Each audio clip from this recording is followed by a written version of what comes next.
Hola chicos y chicas de toda Bolivia, bienvenidos. Mi nombre es Virginia González. Pertenezco a la Liga STEAM y seré su profe de química en la clase de hoy.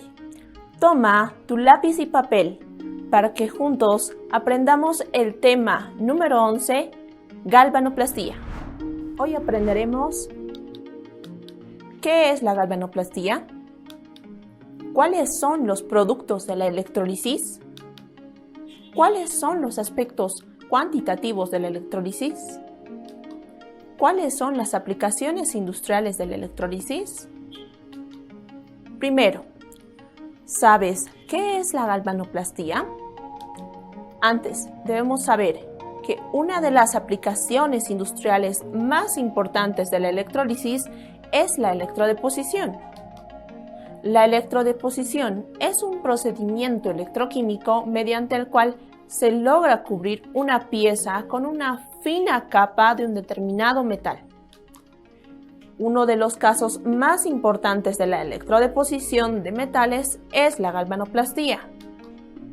Entre las principales aplicaciones de la galvanoplastía está el recubrimiento de oro y plata, conocido como chapado en oro o en plata, para el embellecimiento de determinados objetos, como las joyas. También el recubrimiento con zinc, níquel, cromo y cobre. Estos procedimientos se denominan zincado, niquelado, cromado y cobreado y sirven principalmente para evitar la corrosión de los objetos. Por ejemplo, en el recubrimiento electrolítico con zinc tenemos el electrolito, que es una sal que está dentro de esta celda. El ánodo es una barra de zinc puro. Y el cátodo es la pieza que se desea recubrir. Entonces, la semirreacción indica que el zinc con valencia más 2 con la ganancia de 2 electrones va a generar como producto el zinc metálico, que después se va a recubrir sobre el cátodo, que es la pieza de metal. Dato curioso del día. ¿Sabías que la moneda de 1 centavo de Estados Unidos ya no está hecha completamente de cobre? Sí. Se prepara bañando electrolíticamente con un núcleo de zinc con una capa de cobre sobre la que se realiza posteriormente el grabado correspondiente a la moneda. Increíble, ¿no? No lo sabías, ¿cierto?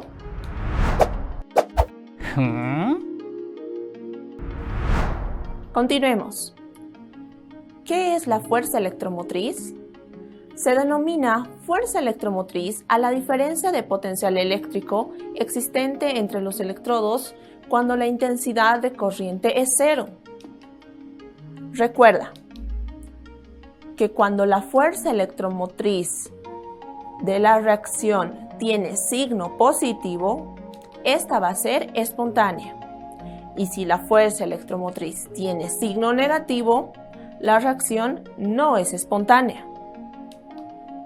La fuerza electromotriz se puede calcular utilizando la siguiente ecuación, donde la fuerza electromotriz de la celda va a ser igual al potencial estándar de reducción que se da en el cátodo menos el potencial estándar de reducción que se da en el ánodo. Noten cada uno de estos. Ahora, la fuerza electromotriz para entender esto, vamos a tener un ejemplo. Calcularemos la fuerza electromotriz de la siguiente reacción redox. En los reactivos tenemos el zinc con valencia más 2 y el estaño elemental. Y como productos tenemos el zinc elemental y el estaño con valencia más 2. Esta reacción es la suma de las semirreacciones, primero de reducción del zinc con valencia más 2 que sumando 2 electrones va a producir el zinc elemental. Esto sucede en el cátodo. Y por otro lado tenemos la reacción de oxidación del estaño elemental que produce el estaño con valencia más 2 ganando 2 electrones. Esto se da en el ánodo. La fuerza electromotriz se puede calcular aplicando los potenciales de reducción correspondientes. Vamos a aplicar la ecuación que hemos aprendido, donde la fuerza electromotriz de la celda es igual a al potencial estándar de reducción del cátodo menos el potencial estándar de reducción del ánodo. El potencial estándar de reducción del cátodo va a corresponder a la reacción de redox del zinc y el potencial estándar de reducción del ánodo va a corresponder al estaño. Utilizando los valores que nos dan en tablas, vamos a reemplazarlos donde el potencial estándar de reducción del zinc es 0.76 voltios, al cual vamos a restar menos 0.14 voltios que corresponde al estaño. Esto nos da un resultado de menos 0.62 voltios, por lo que esta reacción no es espontánea. Y si tomamos en cuenta la reacción en sentido contrario, esta sí va a ser espontánea. Pregunta: ahora que hemos aprendido el concepto de fuerza electromotriz, vamos a completar la siguiente pregunta.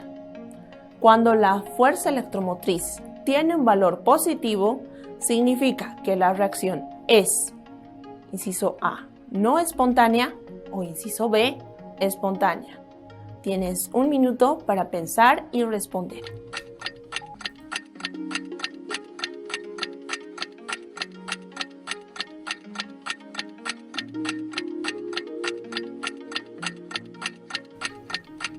Tiempo.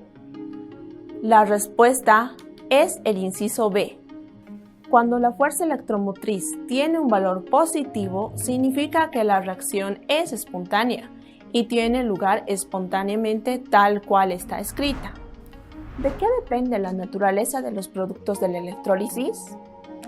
La naturaleza de los productos de la electrólisis depende de las condiciones en las cuales éstas se lleven a cabo. Recordando lo que hemos aprendido en la clase 10, tenemos que estos productos pueden ser a partir de sales fundidas y soluciones de ácidos, bases y sales. En las sales fundidas, los productos de la electrólisis son derivados de los iones que forman la sal. Y en las soluciones de ácidos, bases y sales, los productos no pueden producirse con la misma facilidad, ya que los iones hidrogenión y oxidrilo se generan por disociación del agua. Como ejemplo, tenemos el cloruro de sodio fundido, donde tenemos el cloruro de sodio que se convierte en iones sodio y cloro. Y podemos observar esta disociación en la celda. En el ánodo, lo que pasa es que el cloro va a oxidarse a cloro elemental con la ganancia de 2 electrones. Esto tiene un valor de potencial estándar de reducción de 1.35 voltios. Y por otro lado, en el cátodo tenemos la reacción donde el 2 moles del ion sodio con 2 electrones van a reducirse hasta sodio elemental. Y el potencial estándar de reducción de esta reacción es igual a menos 2.71 voltios. Entonces, tenemos la reacción general que sería de esta forma, ¿no? 2 moles del ion sodio reaccionan con 2 moles del ion cloro para generar 2 moles de sodio elemental y 1 mol de cloro gaseoso. Y la FEM la vamos a poder calcular de la siguiente forma. Tenemos el potencial estándar de reducción del cátodo, al cual le tenemos que restar el potencial estándar de reducción del ánodo. Teniendo como valores de potencial estándar de cátodo menos 2.71 voltios y potencial estándar de reducción del ánodo es igual a 1.36 voltios, teniendo como resultado menos 4.07 voltios. Esto significa que esta reacción no es espontánea. Ahora, hablemos sobre las disoluciones acuosas de ácidos, bases y sales. Tomaremos como ejemplo la disolución de cloruro de sodio diluido, donde tenemos la disociación del cloruro de sodio en ion sodio y cloro. Acá podemos observar que esta reacción va a generar como productos el oxígeno y el hidrógeno. Esto lo vamos a explicar ahora. Tomen en cuenta que en el ánodo se puede oxidar el cloro a cloro gaseoso o que el agua se puede oxidar a oxígeno. En el cátodo se puede reducir el ion sodio a sodio elemental o el agua se puede reducir a hidrógeno, pero el producto que se obtenga va a depender de los potenciales estándar de reducción de cada semirreacción. Entonces, en el ánodo, la reacción de 2 moles del ion cloro van a generar 1 mol del cloro gaseoso con 2 electrones, teniendo como potencial estándar de reducción el valor de 1.36 voltios. Y por otro lado, tenemos en el ánodo también la reacción de oxidación del agua a hidrógeno con oxígeno. Esta reacción tiene un potencial estándar de reducción de 1.23 voltios. Entonces, en el ánodo se producirá oxígeno, porque el cloro es más oxidante que el oxígeno, ya que este tiene un potencial de reducción mayor. Si se produjera cloro gaseoso, igualmente se oxidaría el agua a oxígeno. Entonces, esta es la razón por la cual en el ánodo se va a producir el oxígeno. Por tanto, en el ánodo se producirá la semirreacción de menor potencial de reducción, es decir, la reacción de reducción del agua a oxígeno.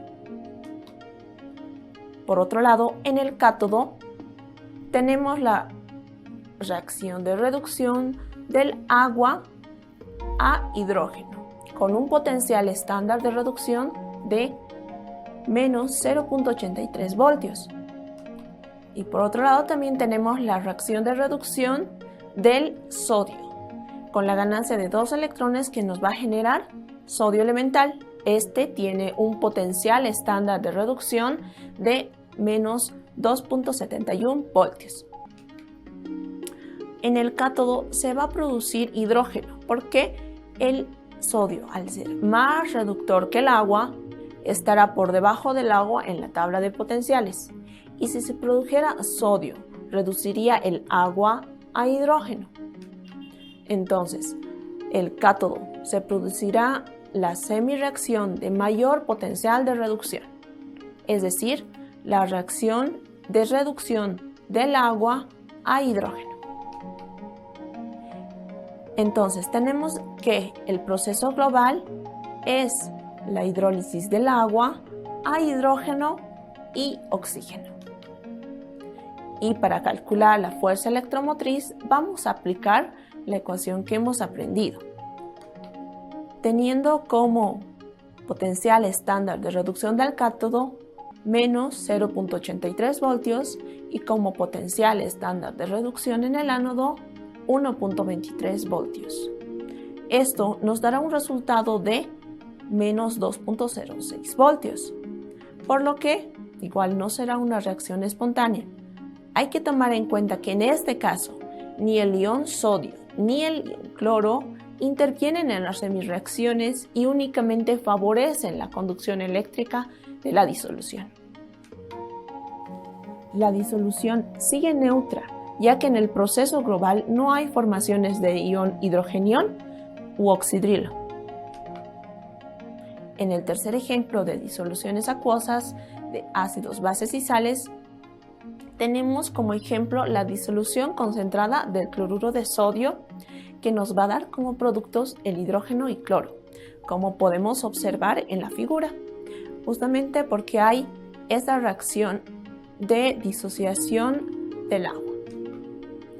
Entonces, en el ánodo vamos a tener la reacción de 2 moles del ion cloro, que va a producir 1 mol de cloro gaseoso y 2 moles de electrones. Esta reacción tiene un potencial estándar de reducción de 1.36 voltios. Y por otro lado, tenemos la reacción de oxidación del agua, que va a generar 2 moles del ion hidrógeno y el oxígeno gaseoso. Esta reacción tiene un potencial estándar de reducción de 1.23 voltios. Por otro lado, en el cátodo tenemos la reacción de reducción del agua a hidrógeno, que tiene un potencial estándar de reducción de 0.83 voltios. Y en el cátodo también tenemos la reacción de reducción del sodio a sodio elemental, el cual tiene un potencial estándar de menos 2.71 voltios. En el ánodo debería reducirse el oxígeno y no el cloro. Como los potenciales son muy parecidos y se necesita un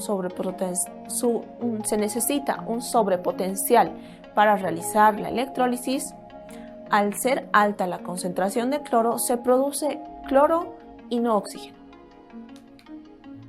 Entonces, el proceso global va a ser de la siguiente forma, donde 2 moles de agua reaccionen con 2 moles del ion cloro para generar 1 mol de cloro gaseoso, 1 mol de hidrógeno gaseoso y 2 moles de hidroxilo.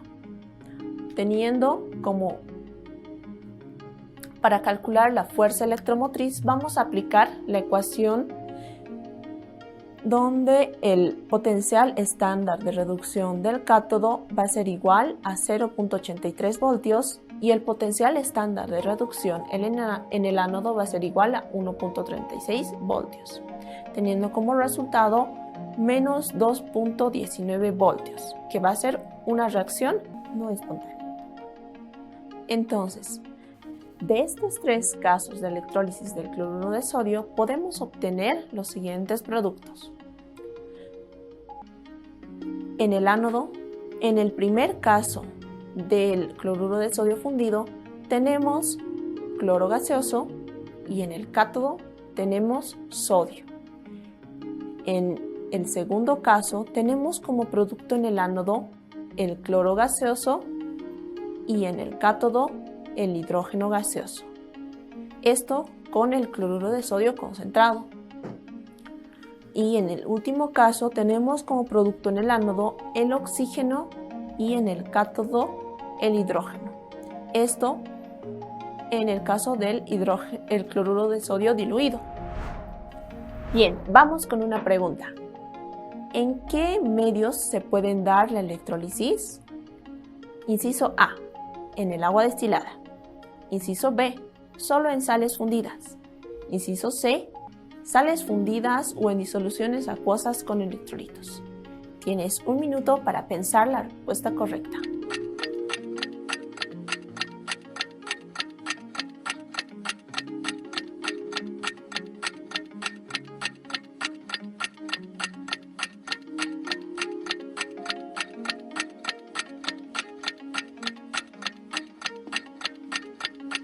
Bien, tiempo. La respuesta correcta es el inciso C. La electrólisis se puede dar en sales fundidas o en disoluciones acuosas de ácidos, bases y sales. Bien, continuemos. ¿Cuáles son los aspectos cuantitativos de la electrólisis? Para poder determinar la cantidad de sustancia depositada en los electrodos de un proceso electrolítico, tenemos que tomar en cuenta dos factores. Primero, la estequiometría del proceso. Segundo, la cantidad de carga eléctrica que se utiliza en la electrólisis. En la estequiometría del proceso, la estequiometría de las reacciones presentes siempre cumplirá un rol importante en el proceso electrolítico, definiendo la cantidad de electrones en un juego necesarios para la formación del elemento en estudio. Como ejemplo, tendremos estas dos reacciones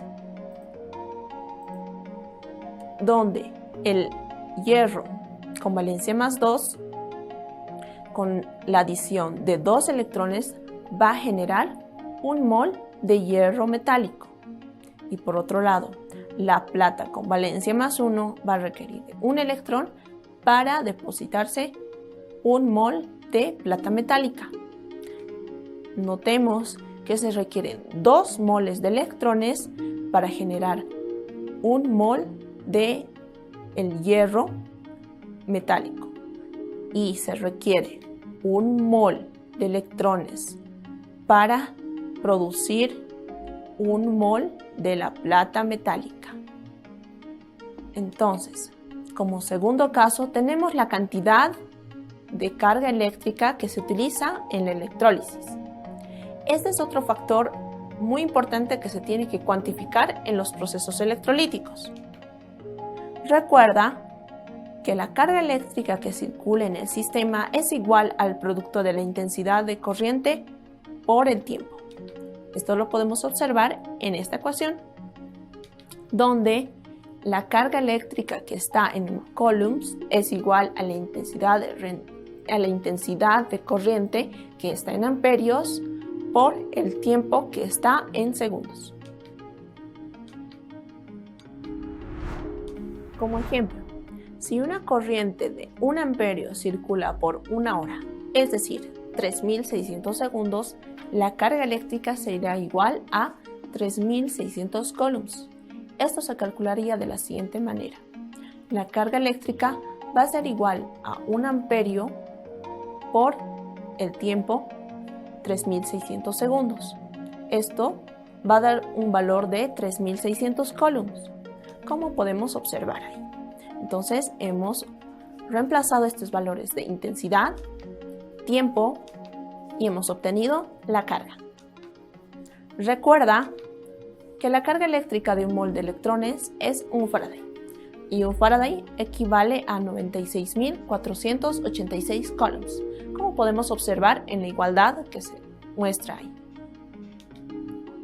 Ahora, como siguiente ejemplo tenemos, ¿cuál es la masa de cobre que se depositaría en la electrólisis de una disolución acuosa de sulfato de cobre si se utiliza una corriente eléctrica de 1.62 coulombs durante 1 hora?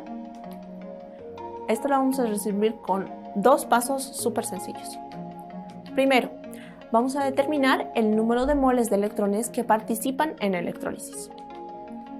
Esto lo vamos a calcular con la siguiente fórmula, donde 1 hora tiene 60 minutos y estos 60 minutos también se correlacionan con en 1 minuto hay 60 segundos y finalmente vamos a hacer la correlación de que en 1 segundo va a haber 1.66 coulombs.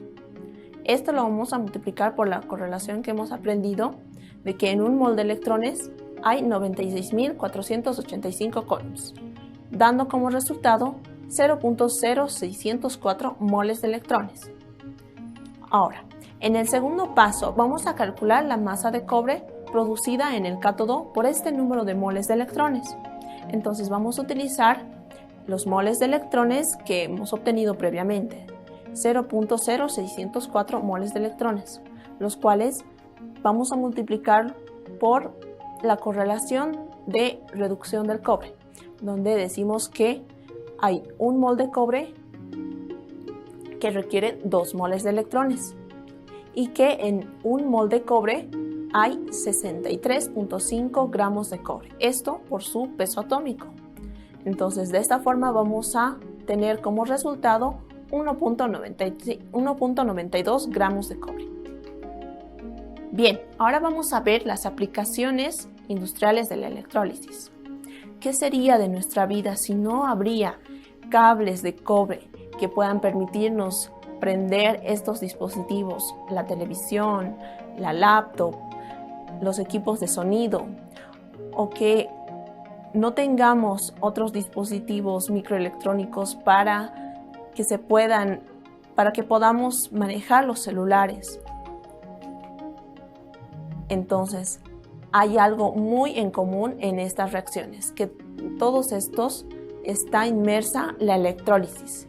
Se requiere de estos procesos de electrólisis para que todos estos aparatos funcionen y nos hagan más fácil nuestra vida. Como ejemplo también tenemos la electrólisis del sal y el agua. Este proceso de electrólisis es capaz de transformar materias primas tan económicas y convertirlas en productos mucho más caros, productos con mayor valor, como el hidróxido de sodio, que es la sosa cáustica, como el cloro gaseoso o el hidrógeno gaseoso. Además, el magnesio es indispensable para la producción de aleaciones de metal estructural ligero. ¿Cómo es que se obtiene? El magnesio se encuentra en el agua de mar. Después de un proceso de deshidratación, este cristaliza en forma de cloruro de magnesio. A partir de un proceso de electrólisis es que se puede obtener el magnesio metálico. Y por otro lado, también tenemos la galvanoplastía, que se utiliza para el recubrimiento de metales. Esto va a permitir proteger de la corrosión algunos metales y además va a permitir platear y dorar la moneda de los Estados Unidos. Veamos la siguiente problemática medioambiental que está implicada en la galvanoplastía, ya que esta produce fundamentalmente efluentes líquidos de dos tipos. Está primero cargas contaminantes altas en volúmenes relativamente pequeños, que se generan a partir de efluentes en los baños de proceso. Y segundo, cargas contaminantes diluidas en grandes volúmenes de agua. Esto por efluentes procedentes de los enjuagues o lavados. No lo sabía, ¿cierto? Por otro lado, la galvanoplastía genera desechos sólidos y semisólidos.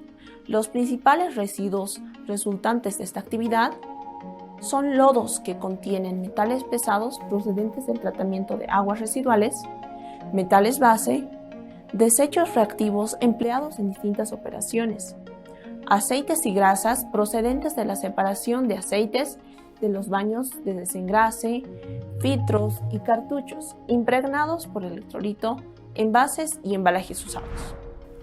Bueno, llegamos al final de esta clase, pero recuerda, hemos aprendido qué es la galvanoplastía, cuáles son los productos de la electrólisis, cuáles son los aspectos cuantitativos de la electrólisis y finalmente cuáles son las aplicaciones industriales de la electrólisis. Recuerda practicar todos tus ejercicios. Nos vemos la siguiente clase de química con otra clase muy interesante. Chao, chao.